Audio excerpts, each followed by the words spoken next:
There was a point in our marriage when my husband was out of a job that he had to drive boats for some time. He did it. Joshua has done yogurt business. He has done photography. He can do like graphic design, Photoshop. Don't marry a man that if things get bad and he has to drive boats to put food on the family, you say, me, God forbid, why will I drive boats? And you are starving. We want to help you see how much is enough. Yes. How much potential is enough.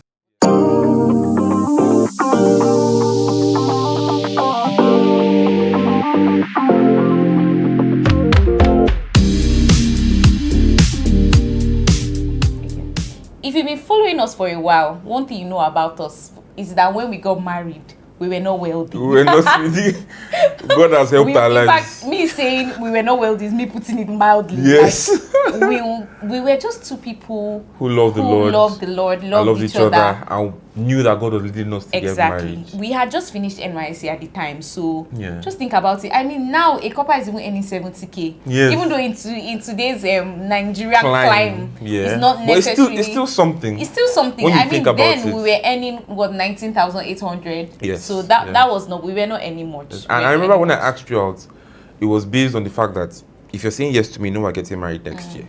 So that was the precipice of everything. Yeah. So this is just kind of like a follow-up to our last video where we spoke about like how you know the one to marry, how you know how God is leading you to the one. Yes. So now let's talk about now you know the one. Yes. What are you supposed to do after that? What are next steps to take? Yes. So the fact that you know this person is the one does not mean everything is just going to be so smooth and everything will just fall into place. It still takes a step of faith. Yes. And that's what it took for us. Yeah. So at the time when Joshua asked me to be his girlfriend, I think in August. Yes. And we started like praying about when to get married, and we felt God telling us to get married November the next year. So what happened was when we were praying about it, so we said, okay, you know what, God is not an author of confusion, because things that had happened to us at that point were very supernatural. Just like, you know what, let's not be that. You know, there's the way something supernatural can happen to you, and just like, you know what if it's in my head? Maybe it's a coincidence. You're just like, you know what, okay, you go and pray, get your own date. Me, I will pray, get my own date. When we come, we will say it together at the same time. Maybe we'll text it to each other or something. Yeah, I can't remember. But we want to say it at the same time so that we'll know what date we got. So please don't try this at home. I cannot assure you that you and your partner will the same date. Please choose your date your own way. This is not the only method. So I went to pray, she went to pray. And I got a date. And she got a date. And when I got the date, I was just like, this date, very interesting. I checked the calendar. It's a Saturday. I said, interesting. That was the last confirmation is if she got the same date. So we got on the call, and they were just like, okay, we'll say it together. 1, 2, 3, go. November 24th. And I was just like, wow. And actually, later on, I think weeks later, we realized that's the exact same day that we met in camp. November 24th. Yes. So that was, the day was like exactly 2 years after we met. Yes. That was when we got married. Yes. So, I mean, for you, after you knew when personally, like when proposal. Well, first and foremost, to get married to you, I was very skeptical about it, especially when I knew God was leading us to get married next year. I felt like I'll have time to hustle, you know, that the mindset of, I don't want anybody to come and suffer in my house. Just to cut you short for a moment, I just wanted to point out that why it was important for us to get a date that God was leading us to get married was because we knew we would face a lot of pushback. Exactly. From friends and family. As in, exactly. You guys are getting married just 2 years after you met. You just finished NYC. You don't have a lot of money. Exactly. It did not make like the most sense. It did not make natural sense. Exactly. At that point. It was a step of faith. So we needed to be sure that God was backing this step of faith before we acted. Exactly. So that's why we chose a date with God. And when we got that date, we're just like, God is leading us to this date. We are going to run with it. This is the date we're going to do. In fact, we'll talk about some hiccups we had with the dates later on. All right. But then, I was thinking, looking at my natural resources, I'm just like, I don't really have as much. Then I was doing a social media job, earning 20k, right? And at that point, we're still doing NYC. We're not graduated now from NYC. Passed out. I say graduated. That's in school. We're not passed out from NYC yet, which is Nigeria's system for youth to serve their country before they are put into the workforce. Yeah. So 1 year compulsory service after university. Exactly. So we're not done that yet. So we're not finished with that yet. So I was earning 19,800 naira plus plus 20,000 naira on top. So 49,000. yeah. So I was earning 19,800, which youth service pays you, plus 20,000 naira on top. That's how much? 49,000. 49,800. 49,800, yes. Yeah. This is our math guru in the house. 49,800. So at that point, and the way the economy was going, people felt like, oh, you not get a job, all those things, and then the Lord is telling me to get married. I'm just like, where is this going to? Where am I going to? How is it going to be possible? So it had to be something that I was sure about. Especially that's one of the reasons also that we prayed to know, okay, when exactly. Do you understand? And I remember thinking, maybe I need to move to Jos because maybe the cost of living in Jos is not too high. And God said, no, is this Abuja I want you to be? I'm just like, my Lord and God. Abuja with 49,800. God, I beg. Which was going to cut because we were soon passing from NYC. Exactly. So it's going to be 20K back anyway. So I was just struggling with it, and then the Lord told me, oh, like, has he ever told me to do anything and has not come through for me? That he's my dad. That's one thing, because my dad died when I was very young, so I don't have a father. And I look at other people who had fathers growing up and know that, okay, at least their father will ensure that they're settled, maybe their father's friends are in high places, so at least you get a government job or something. And I did not have that. And then God said, I'm your father, I'll take care of you. Don't worry, do what I'm saying you should do. And I'm really glad that he said that to me. So I started planning to propose, and I felt like, okay, we planned to go somewhere as we were leaving NYC, because you were in Taraba State for NYC, and the second highest point in Africa is in Taraba. That's Mambila Plateau. Yeah. Is it the first or the second? I can't remember. Fact check me on the comment section. So we plan to go there to just go and see it. Or when next will we be in Taraba? There's only NYC that put us to Taraba. So we plan to go there, and that's planned that, okay, I will propose there. So I already got in contact with people who were posted there for NYC. And I started talking to them too and telling them, oh, this is my plan. Where can I do it? They said, oh, they're very nice places. Beautiful scenery there. They'll plan everything for us. I'll be able to stay with him while... What was his name? He had a very interesting name. Was it? No, he didn't have it. He just said it is well. It is well. It's true. He said it is well. That's the name that people gave me for him. That's his name. He called himself. He said it is well. It is well. So he said it is well. Said they can help us, and it's not really a problem and stuff. They organize everything. And the place is very beautiful. The beautiful scenery. I can even go on a walk, and then we'll find somewhere. There are plenty of waterfalls. I was like, waterfall. Nice.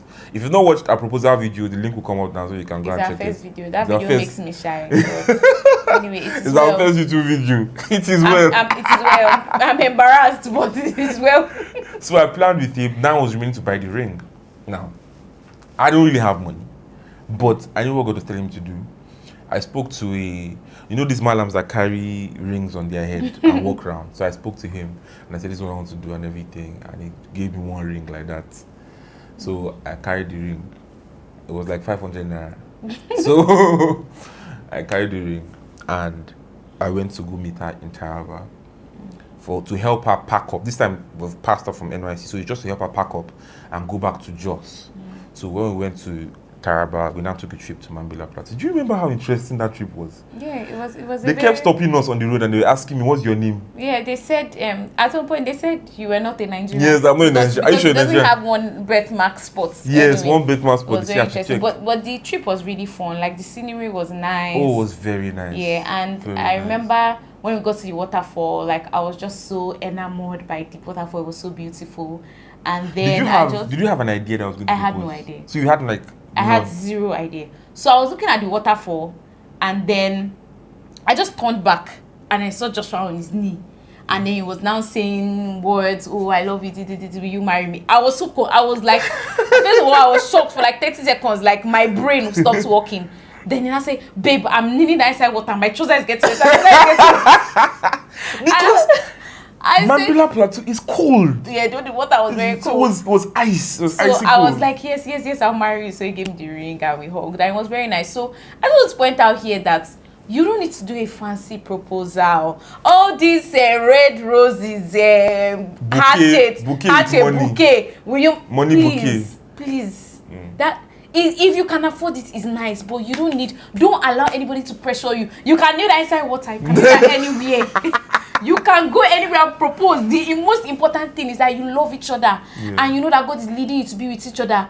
it doesn't have to be anything extra. You don't have to spend money on proposal. Because that's something that makes people not want to propose, because they're trying to save up money for because you want it to be a certain way. You want it to trend. Please just make sure it's a special moment for both of you. That what matters. Means something. Yes, something intimate with both of you. Something that you both like. You don't have to spend money. Make it simple. All right. So why did I say yes to my husband? Knowing how much I earn. Please, let's put that caveat. So, I mean, first of all, one of the things that drew me to Joshua, which I spoke about in a How We Met video, is the fact that he's a very kind person. He was a very kind man. In fact, he came all the way to Taraba to help me pack my things to my father's house back in Jos. That shows kindness. That shows a man that loves you and cares for you. And I could also see that he was a hardworking person. Throughout his NYSC, like, he was doing a social media job. And even after NYC, like, he had his hands on many things. Joshua has done so many things. Joshua has done yogurt business. He has done photography. He can do, like, graphic design, Photoshop. He was a hardworking person, like, he was a hustler. So I already saw that, like, this is a man that will not let me suffer. He might not have the most, but he's someone that works hard. He's not someone that is lazy. He's someone that loves me. He's someone that cares for me. Someone that is kind. And that's what made me say yes. See, there are no perfect people out there. Maybe we'll talk about this further down the line. Yeah. But yeah, that's what made me say yes. Yeah, I appreciate that, because I, like, knowing that we cared about each other. We had been dating for, I mean, how many months? This was like maybe 4 or 5 months. And I knew that God was leading us to get married, and we prayed about it and got the date already and stuff. But I just felt like it was a serious decision. And it wasn't like that thing that guys are like, you see guys shaking when one's proposed. It's a very important thing, because you are asking somebody to hitch the quality of their lives on you. If somebody's proposing to you and they're just nonchalant about it, they don't understand this. They don't understand that the quality of life of the person you're proposing to is hitched on you. You are responsible. If the person is coming from a good home that is solid, they have 4 square meals, they have someone that cleans the house, they have all those things. You cannot. It's not be great for you to step it down. So that is the weight you are feeling when you're asking somebody to hitch their life with you. So it was a very serious decision on my part. It was a very, I didn't take it lightly at all. I think I prayed. Like, I could not even enjoy the scenery, because on the way to the waterfall, we saw horses running wild. Like, see, Mambila Plateau is a very interesting place. We saw horses running wild, like a group, like a herd of them. We saw squirrels jumping from tree to tree. We saw monkeys just going, like, it was a very nice place. But I was not even focused on all of that. I think we passed like 2 or 3 waterfalls until we go to that one too. But I was just praying, I was muttering. I was like, God, am I really going to do this? And yeah, I'm glad you said yes. Yeah, I'm glad I said yes. I mean, I'm looking back, but also I know that I did not say yes to you based on my wisdom. That's why we always emphasize on the importance of God's leading. Because marriage is forever. It's forever. God intended it to be forever. It's for the long run. So as much as it made logical sense to be with you, I could say yes with confidence, because it was not just about the fact that it made logical sense. It was the fact that I knew that this was something God would have me do. I knew that this was someone God would have me be with. So that's why this is a decision that you must make with God. As a believer, you must. Actually, the general idea of this video is to make you realize that sometimes we miss out on God's best because we are trying to see somebody who is already made. You are looking for someone that is perfect. Yes. And we just want to shatter that table. There are no perfect people. There are no perfect people. No, perfect people don't exist. You are not perfect. So don't expect to marry a perfect person. Whoever you're getting married to, they will not be in a perfect state. But we want to help you see how much is enough. Yes. Basically. How much is enough? How much is enough? This person how has much potential. How much potential is enough? Potential. Yes. How much potential is not enough? You know, what are the basics that you must understand? For me personally, where were the basics you saw? For me personally, obviously you were on the teacher salary. You were teaching. Yeah, I was teaching, and I had my baking business on the side. I was also doing my master's, so I was not. Basically, I was not wealthy. I saw that. I actually saw someone who was not lazy. That's what I saw. I saw somebody who was not lazy. I saw somebody who was industrious.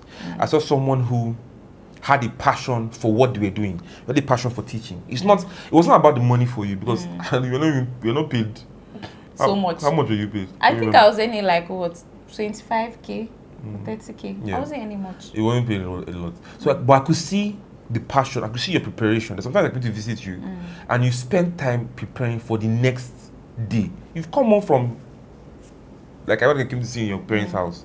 After school, a lot of tiredness and everything. But before you slept, I saw you preparing well enough for the next day. So I saw somebody who was passionate about what they did.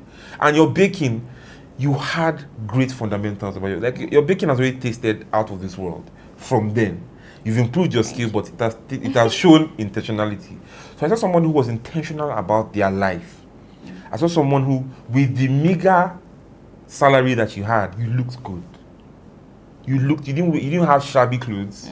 Do you understand? You didn't make shabby hair. You didn't have bad wigs. You didn't have you kept yourself well with the amounts that you had. Do you understand? So I just felt like that's serious potential. You know, there's a way some men feel like, oh, you know what?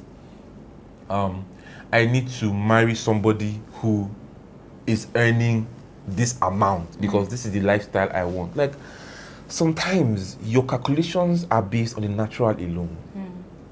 If somebody has potential, like, oh, this is where they are serious, you know that given the right circumstances, things will get better. Don't shortchange yourself. Don't shortchange yourself. Yeah. You didn't say anything about, well, like, my homeliness. Oh, please! How can I forget? I know that's something that made you one thing that really stood out to me was when I came to visit you in your parents' house, and I saw the way you ran like, your mom usually just delegates to you, and some of the things she doesn't even tell you, but you took up the reins, like, you run the home well. And that was something that I really wanted. Something that I wanted somebody who knew how to run a home well. Oh no, it really blew my mind. Yeah. It really blew my mind. Like, I could see you doing well. And even there's some things, there's one thing I saw that really shot my head up. And that was, there's a way you canned tomato paste. You made tomato paste. Oh, that's with my mom, yeah. With your mom, yeah. So I was there for the process. I don't know if you remember. I was there. You boiled tomato into like a paste, and then you put it inside jars, like these empty marinade jars, and then you boiled that jar to seal it. And I was asking you questions here, is to seal it, and I could see you store it, and it could stay for how long? 6 months. 6 months. 6 months. 6 months. So there was no time where there's no tomato in the market. We have tomato at home, fresh, without. I was just like, it's giving somebody who is going to run a home efficiently. And that was very, very attractive to me. Yeah. It was very attractive to me. And I mean, if you had to speak to guys, I think that's something a man should look out for. Yes. A man needs a home, a place that is a safe space. Yes. So for you to be able to thrive as a man, you need a woman that is homely. I mean, to each his own. Yes. If this is not your spec, no problem. Yes. Choose what suits you.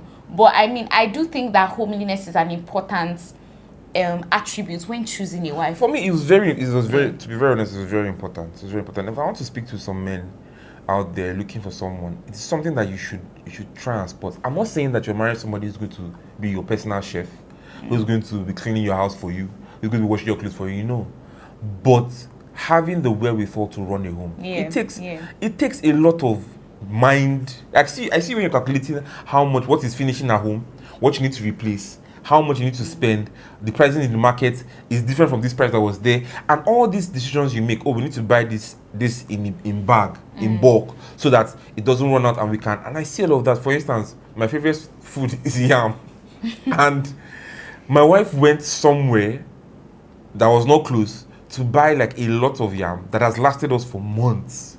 Especially when yam has become so expensive. Yeah, because there's a time when yam is cheap, which is when they harvest yam, and then there's a time it gets expensive. So the price can literally triple after some time. So a yam that so attractive. a yam that costs a piece of yam that costs 3.5 could cost as much as 10K just like 3 or 4 months later.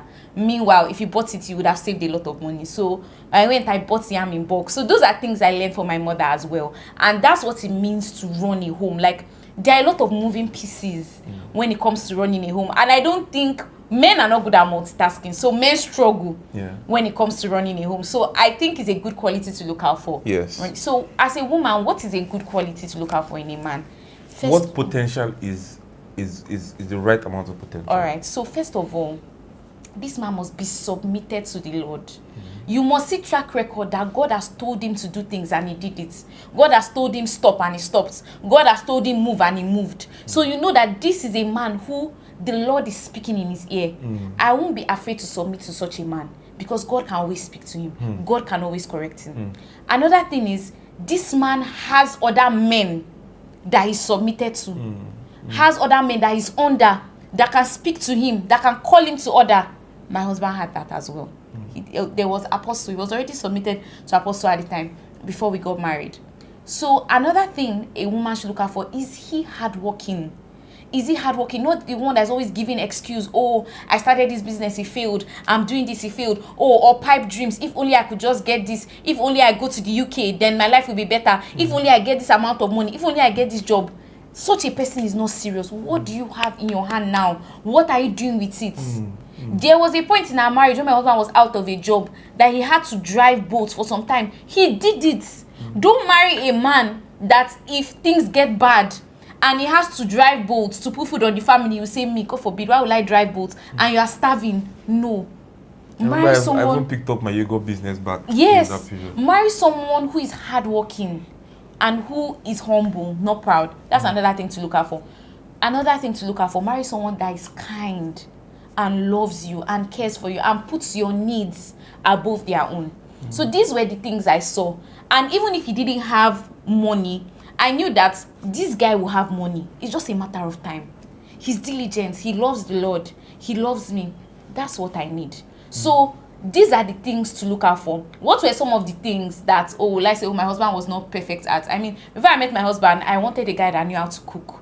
Like, I wanted to marry a man that could cook for me and spoil me. That's what I wanted. Sorry. My husband doesn't know. I also tell you that my husband doesn't know how to cook. If I was judging based on that thing I had on my list that, my husband should know how to cook, we will not be married. So, no, you are not going to meet a perfect person. Like, perfect in every sense of the word. Everybody say he ticks every single box. I promise you, there's one box he doesn't tick. Just check it very well. If you have not seen it, when you marry, you see it. He will untick some boxes. So, there are always things that are not so perfect. I think another thing was that, I wanted like a man who was like very spiritually mature. You know, someone that like I wanted someone that was like long in the faith, But when I met my husband, he got saved shortly after I met him. And even though I wanted someone that had been in faith for long, I could see that he loved the Lord. He had a heart for God. He spent time studying the word, fasting, praying. So I knew that this guy, with this passion, is going to grow. And it was not just a short-lived passion. He gave his life to Christ and the passion was maintained. That's another thing you have to look out for. Not the one that the guy is fasting and praying to impress you. Is it sustained? Is it sustained? So these are the things you should look out for as a lady. And if these things are there and they are small things like, he doesn't know how to cook, or small things like maybe his dress sense is not perfect. I mean, my husband dressed very well as well, but no, it was not that well. No, my husband dressed well. Like you knew how to dress. I think you dressed well. Did you have the best clothes? Not really, because we didn't have much money, and I didn't have the best clothes as well. But I knew that you were someone that was clean. We're not a dirty man.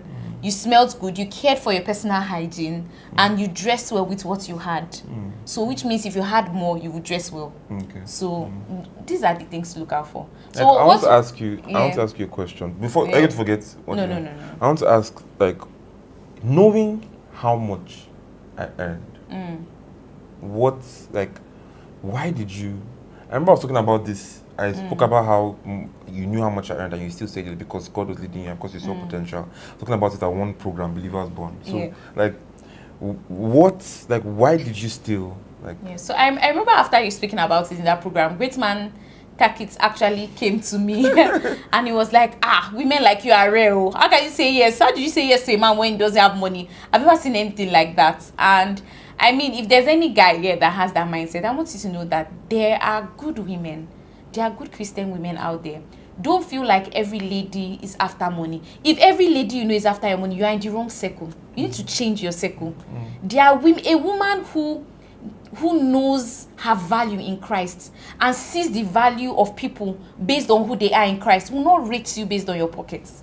She will see you as Christ sees you. So if you are with anyone that makes you feel less, that makes you feel small, that makes you feel like you're not earning enough, of course whoever you're with should inspire you to be better and do more. But if they constantly make you feel less and you feel like you can't measure up to this person's standards, you are not with the right person. Because that's already a sign that person is not for you. That's a serious sign, especially because life, especially finances, comes and goes. The Bible says money can grow wings and fly away. So if your identity, and this is something that a lot of men do, your identity is rooted in how much you earn. You feel like you can't ask a girl out because you don't really have the money yet. You want to get money. When you have money, then you cannot ask. So when you're asking, you're not asking based off some things. You're asking based off, oh, you know what, I have money. She cannot say no. Meanwhile, there are so many things you need to work on yourself. But because you have money, you think I'm ready for marriage. There's more to life. If the only thing you have is money, you don't have much. You don't have much. Because money can grow wings and fly. So why did I say yes to you even though you didn't have money? I feel like I've answered this question in some ways. Like I said yes to you because I saw your character. I trusted it. I saw that you were submitted to the Lord. I trusted that. I saw that you were a hardworking man. I also saw that you loved me. So I knew that that thing of hard work, and it was not just hard work in the wrong direction. You were someone that was hardworking and led. So which means God was going to keep leading you and blessing the works of your hands. I knew that if you were doing something wrong and God told you to stop, you pivot to something else, which is what has really helped us, like in our financial journey as a family. There were times you needed to pivot, and you did because you're a man submitted to the Lord. See, this thing of marrying a man submitted to the Lord, I can't overemphasize it, because you are required to submit in marriage, and whatever quality of man you marry, you are going to submit to that husband. So it's very important to look out for these things. Look out for these things. So we're not saying you should aim to marry poor people. That's not what we're saying. I'm saying that aim to marry poor people. That's not what we're saying. What we are saying is, as a guy, if a lady is very concerned about your pockets, and she's just like, you know what, you have to come up here, then you know, there was somebody who spoke to me, and she cannot see the guy any other thing valuable about you. The only thing that she can see is the fact that your pocket is empty. This guy that spoke to me, that the girl told him that he's not ready to date her, that he should hustle more. When he's ready, he will, because she knows that they'll get married, but he's not ready to date her yet. That he's not, his money. This guy has a thriving business. It's a thriving business. Obviously, he's not driving a Benz, but he's driving a car. He's not driving a Benz, he's still driving a car. He's getting income, and she say, oh, he's not ready. See, guys, shine your eyes. Sometimes us men, we don't really rate ourselves as much. So we feel like anybody who's willing to just give us a time of day, we are grateful for it. I'm not saying that my wife is not an amazing person. I'm not grateful for the fact that she saw potential and she went for it. But if she was making me consistently feel like, oh, I'm not worthy, I know who God says I am. I know the worth I carry. So it's not a thing of pride. It's a thing of knowing your worth. Knowing that you can't just give pearls to swine. You can't just throw pearls to swine. You can't just, you're a valuable person. And as a valuable person, you have to marry somebody who sees that value, because you're going to give yourself to that person. If you're giving yourself to somebody who doesn't see that value, you're going to suffer. This applies to ladies as well. Don't feel, a lot of ladies feel like they have to be earning a certain level of money before they get married so that their husband can respect them, so he will not mistreat them. Someone that will treat you well will treat you well. It's not about how much you are earning. And I often feel like that's a trauma response. That's often a trauma. Ladies who have this mindset, it's often a trauma response because you saw your mother not treated well because she didn't have money, and you have leaned to the other extreme. Whoever you are choosing to be with, let them be with you because of your character, because of who you are. And also, as we round up this video, just know that they are not perfect people. They are not. You are not perfect. And the person you're going to be with is not perfect. It's not But make perfect. sure that your values align. Yes. Make sure that you agree on the most important things. Make sure that you are headed in the right direction. And most importantly, make sure that you are led by the God. Lord. One thing you must also make sure is you must be teachable. That person must be teachable, must be Open hungry to grow. Yes. There's like even spiritual growth, hungry for spiritual, hungry for not complacent. Oh, you know what? I go to church on Sunday. What is it? I give offering, I give tithes. That's all I do for money. No, you should be hungry to know the Lord more. Yeah. That's a very important thing. Yeah. So That hungry hunger and for the also Lord. teachable. Somebody who feels like doesn't feel like I know all. What do I need to read my, relationship books for? What do I need to go to a counselor for? It's not just love. What do I need to speak to a counselor? Why do I need to be submitted to somebody? What? Please. Stay away. Please, That's please. already like that's your answer right there. Anyway, at this point, let me just plug in our premarital counseling course. Yes. We have a very good premarital counseling course. So if you are looking to get married, we are the best for you. Send us a DM Send us at the a DM. Kesenat or send us us a mail at like- thekesenat@gmail.com. It will and we'll get back transform to your you. relationship and it will prepare you for marriage. That's what it will do. Before we end this video and say bye, one thing, because I know some people will come and ask questions. So what if some very weird questions? People ask weird questions. I'm open to answer questions, but I want to make a caveat. This video is not about marry poor or only marry rich. It's about seeing beyond the amount somebody has, Exactly. plenty or little. Yeah. Seeing beyond that, not marrying because you want to marry rich into a rich family. Rich family never show you shaky. Not marrying because you want to marry into a rich family, or not just marrying poor because you want to. We're not saying you should marry poor because just look for anybody that is poor. No, we're saying that there is something that is much more important, and as long as this person has these things, then go ahead. Every other thing can be built up. Every other thing can be built up. I mean, these days I look at my husband and I'm just like, this is the version of him I would have liked to marry. Like a soft boy, just like looking soft. He's not even using skincare. This is the version of him. This is the version of me I would have loved to marry. But guess what? I would have never gotten this version if I did not marry the other version that was not doing skincare. Even me, when he married me, I was not doing skincare. So this skincare version of me, he wouldn't have gotten it if he don't marry that version of me. So you should be able to see far. There's another thing people. If you are just looking at money, people can lose money. Hey, years down the line, the rich person can be poor. Look far. I've heard one guy say he doesn't want to get married to her because she doesn't do makeup. It can be learned. It can be learned. Even me, when my husband married me, I didn't know how to do makeup. I learned along the line. Yeah, it can be learned. So it can be learned. Please. Let's not miss out on God's best because of superficial things. Exactly. Don't miss out on God's best or because of flimsy reasons. Whoever God is leading you to be with, there will always be one or two comma that you have to trust God and say, God. As long as that comma is not a huge red flag. Non-negotiable. Please. This is not licensed to. This is not licensed to dangerous things. So hopefully you get what we mean and get the spirit of what we're trying to experience. And hope you understand this video. And if you do, please like, share, comment. We really love reading your comments. Yes, please it gives comment. us a lot of encouragement. Yes, it gingers us to do more. Yes. So we'll see you in our next video. Bye.